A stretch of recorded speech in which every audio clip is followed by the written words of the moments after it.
Okay mga guys, bali ito yung speaker na pinakita natin sa previous vlog natin. Bali ito yung live na sub 500 watts with 12 inches.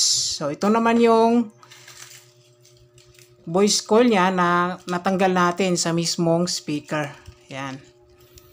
So dito lang tayo ayos ng speaker na to kasi magpapahangin tayo dito sa loob. Yan. So uminit sana mga guys sa labas. Baka sa susunod na araw maka-demo soundcheck na tayo, no. Ayan. So ito naman yung bagong voice coil natin na in-order natin galing China. Yan. Makikita natin yung voice coil is 65.5 mm yung diameter nito. Ayan. Tapos yung haba nito or height niya, yan, importante din yung height, nasa 55 mm. Ayan po siya. Yan. So, meron na din tayong nakahanda dito na pandikit. Bali, ito yung gagamitin natin pandikit sa mismong voice coil dito sa kanyang speaker con. So, bali yung gamit palagi ko dito is ito, epoxy. Yan, epoxy plus 5 or plus 5 clear epoxy. Yan, maganda to gamitin kasi dikit na dikit po ito, tapos madali lang matuyo. Yan. So, ito guys, yung pandikit natin. Tapos dito guys, tips natin dito para magkasya yung bagong voice coil natin.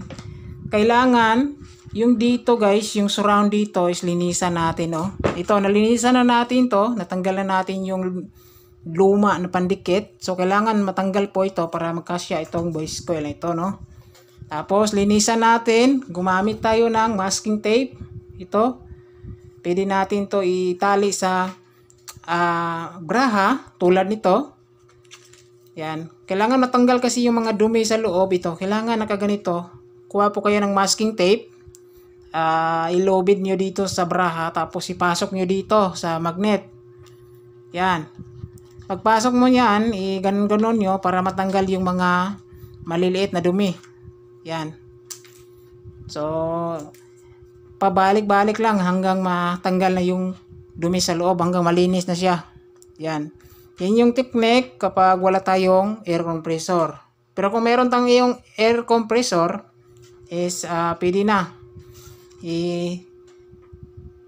Kuha lang ng hangin dito sa butas ng magnet. Pero kung walang air compressor, gamit tayo ng masking tape na pinakita natin kanina. So dito, kailangan natanggal na yung dating dikit dito. Tulad nito, natanggal na natin yan para malinis. Tapos, didikit yung bagong pandikit natin. Yan. So, papakita natin guys yung pagkabit natin, oh. Yan, ito. Bali, nakakasya na to. Sinukat na natin to. Yan. Kailangan sakto-sakto lang yung persa natin. Yan. Ayan po siya. Yan. So, kasyang-kasya dito sa gitna. So, dito guys, yung tips natin dito sa paglagay ng coil, kailangan nakaangat konti yung coil. Ito. Mga 1/4. Ito, makikita natin yung voice coil na yan. Ito siya. Yan, yung voice coil. Yan. Kailangan nakaangat siya konti, mga 1/4. Yan, yung clearance niya. Yan. Huwag masyado ilubog. Hindi na makita yung voice coil, oh. Dapat ganun, 1/4 yung angat niya konti.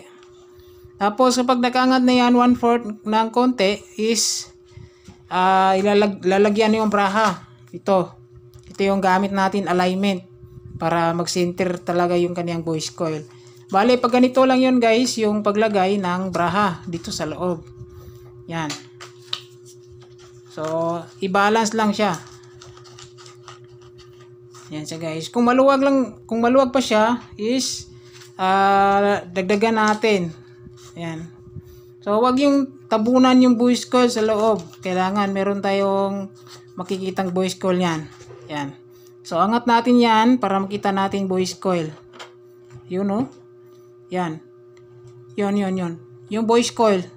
Kailangan nakaangat konti yan, mga 1/4. Yan. Tapos, i-align nyo maayos para hindi sasabit. Tapos, kailangan itong dalawang wire na to is nakatapat po ito dito sa connection ng dito patungo sa terminal dito, yung spider. Yan. So, ito. Kailangan nakatapat po dyan.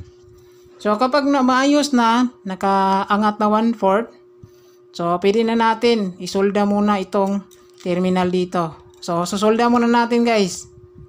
Okay mga guys, nakasolda na natin. Yan. So, yung natitira dito, pwede na natin yan putulin. Yan. Putulin na natin yan. Oops.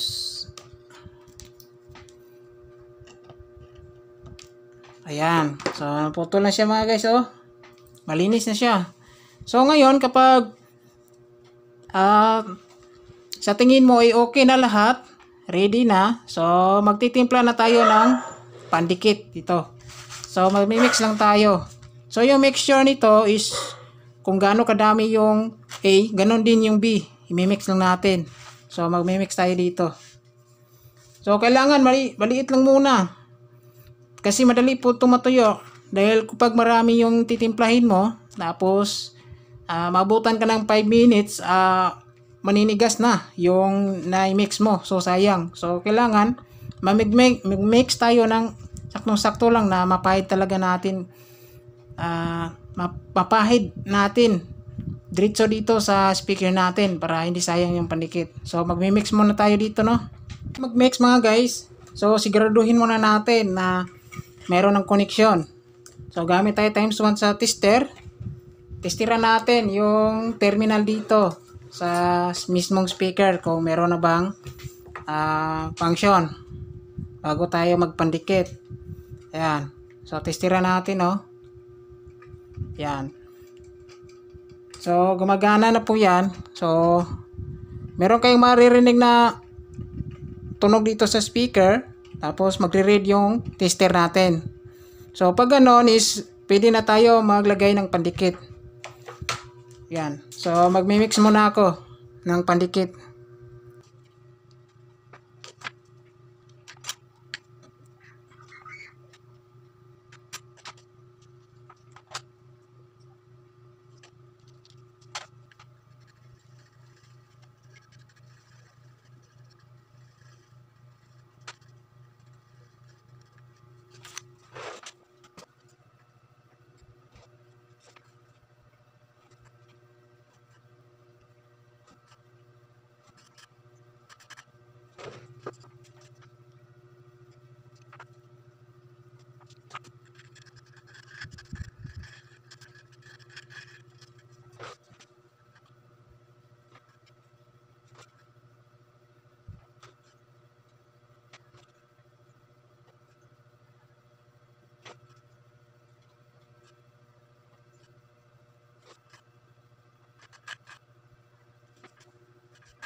Okay mga guys, bali nalagyan na natin to ng +5 epoxy, yung pandikit natin. So, kagandahan dito sa epoxy, malinis siya. Tapos, madali lang po ito matuyo. Tapos, nilagyan na rin natin guys yung pandikit, yung terminal na nakasolda. Ayan. Para hindi po siya mahila. Ayan. So, bilad muna natin to sa araw, sa labas. Ayan. So, update ko na lang po kayo mamaya kapag okay na, tuyo na. Tapos mag sound check tayo. So, stay tuned. So, ito na po mga guys. So, ginabi na tayo, no? So, tuyo na po ito. Nababad na to sa init kanina. So, ngayon, pwede na natin to tanggalin. Yung kanyang nilagay natin na braha. Yung pag-alignment natin. Ayan. So, yung braha kasi yung nagpapa-align para nasa gitna talaga yung voice coil natin. So, try natin i-bounce kung wala bang sabit. Yan. So, maayos. Wala po siyang sabit. Tapos, yung voice coil hindi sumasayad sa magnet. Yan. So, yan lang po yung technique para maayos yung pagkabit ng ating bagong voice coil sa ating speaker. Ayan. So, ngayon guys, dahil okay na po siya, pwede na natin ikabit yung ating dust cap. So, kapag maglalagay naman tayo or magbabalik ng dust cap ay yung pandikit natin dito is rugby lang po. Yan. Bali, lalagyan lang natin ng kaunti itong speaker ko ng rugby. Tapos, lalagyan din natin ng kaunting rugby itong dust cap.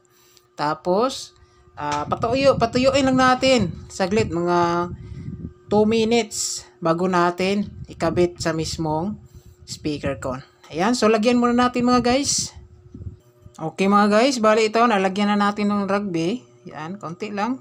Tapos yung dust cap, meron ding rugby. Patuyuan din natin mga 2 minutes or 3 minutes bago natin to itaklap sa mismong speaker. Para kapit-kapit po siya mga guys, no? Yan, so antayin lang natin, tutuyo mga 2 minutes. So stay tuned. So ito mga guys, bali natuyo na to mga 2 minutes to 3 minutes, no? So pwede na natin to ibalik or ilagay sa mismong speaker con. Bali mayroon na pala akong palatandaan dito, ginuhitan ko ito. Yan. Kung makikita nyo yung dalawang guhit, yan, yung karugtong yan is nasa paper con. Ito po siya, oh. Yan. Para po may balik sa dati yung formation ng voice coil or dust cap. Ito siya, no. Yun. Kung nakikita natin, yan. Dalawang guhit. Yan, so kakabit lang muna natin. Tapos magsa-sound check po tayo.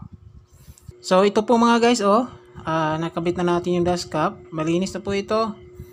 Yan, tapos sa ngayon mag-sound check na tayo, no. So kinabitan ko pala ng wire patungo sa amplifier. So yung amplifier na gamit natin sa sound check is ito, Joson Star amplifier. So mag-volume tayo, no. Tingnan natin yung tunog.